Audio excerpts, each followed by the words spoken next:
ബി.ജെ.പിക്ക് 100 കോടി രൂപ സംഭാവന നൽകി വോഡാഫോൺ. റിലയൻസ് ജിയോയ്ക്കും ഭാരത് എയർടെല്ലിനും പിന്നാലെയാണ് വോഡാഫോണിൻ്റെ സംഭാവന.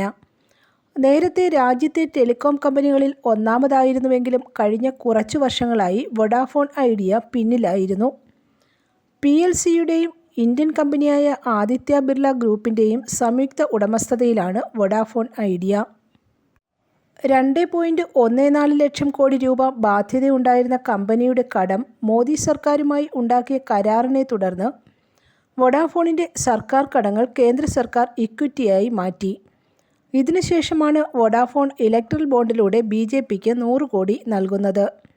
സംഭാവന ലഭിച്ച് 2 മാസത്തിനുള്ളിൽ മോദി സർക്കാർ 16,000 കോടി രൂപയുടെ കടം ഇക്വിറ്റിയാക്കി മാറ്റി. നിലവിൽ വോഡാഫോൺ കമ്പനിയിലെ ഏറ്റവും വലിയ ഓഹരി ഉടമ ഇന്ത്യൻ സർക്കാരാണ്. കൂടാതെ ആദിത്യ ബിർള ഗ്രൂപ്പും 285 കോടി രൂപ ഇലക്ട്രൽ ബോണ്ടിലൂടെ ബി.ജെ.പിക്ക് നൽകിയിരുന്നു. News desk press Malayalam.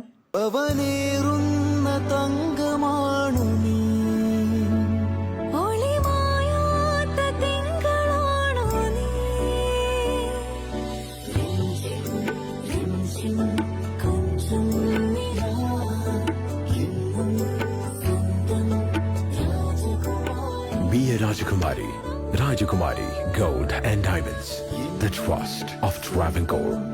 Rajakumari.